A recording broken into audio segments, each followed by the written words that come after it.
Abouadjine Zedi El Saïra Denise, élève en classe de terminale au collège Kim, à Angré, est introuvable depuis le lundi 25 juillet 2022, quand elle a appris son échec au bac, dans son centre au collège André Malraux. Depuis le lundi 25 juillet 2022, date de la proclamation des résultats du baccalauréat 2022, les Abouadjines n'arrivent pas à trouver le sommeil. La raison. Leur fille, Abouadjine Zedi El Saïra Denise, âgée de 20 ans, élève en classe de terminale au collège Kim d'Angré, dans la commune de Cocody, est introuvable. Elle a disparu sur le chemin du retour parti du domicile familial en direction du collège André Malraux pour prendre son résultat du bac 2022. Cette jeune fille qui a échoué pour la 3e fois à cet examen a mystérieusement disparu sur le chemin du retour. Selon les dires de son amie, suite à son échec, El Saïra a émis le désir de marcher afin de changer les idées. Devant le CHU d'Angré, trompant la vigilance de son amie, elle aurait disparu. El Saïra, au moment des faits, était vêtue d'une robe jaune-orangé, a posté sa famille sur les réseaux sociaux.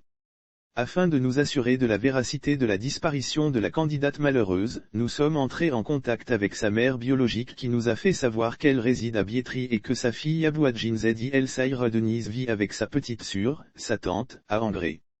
Moi, je suis la mère biologique, mais j'habite du côté de Biétry.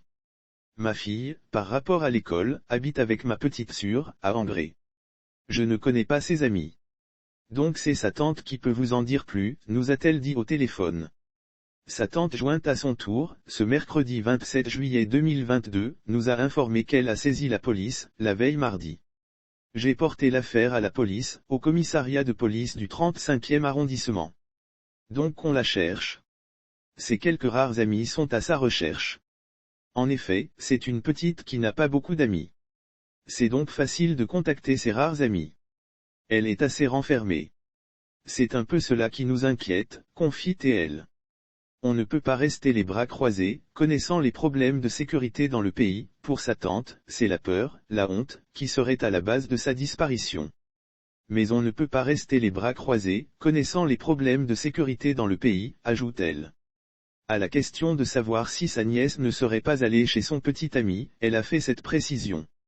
Mes enfants ne sortent pas comme ça. Elles sont tout le temps dans le quartier. Elles ne sortent pas la nuit et même quand elles le font, pendant les vacances, elles rentrent tôt, entre 20h et 21h. Leurs amis qui rentrent chez moi et quand elles veulent les recevoir, j'évite qu'elles le fassent la nuit. Je n'aime pas libérer les enfants la nuit, précise-t-elle. Et comme El Saïra n'est pas adepte des fugues, sa tante est très inquiète, même si elle pense elle peut s'être réfugiée chez un ami, un copain ou une copine. Lire aussi baccalauréat 2022, le taux de réussite dévoilé par la déco, voici les différents chiffres. Qu'en est-il de ces téléphones portables? Tous ces téléphones sont fermés depuis lundi. Si vous pouvez nous aider à faire les recherches. Nous avons publié sur les réseaux sociaux. On sait que les gens vont imaginer tout ce qu'ils peuvent imaginer, moi, je sais que ce n'est pas la peur. Elle sait ce qu'on a arrêté pour elle. C'est plus la honte, pense sa tante qui l'attend dans l'angoisse.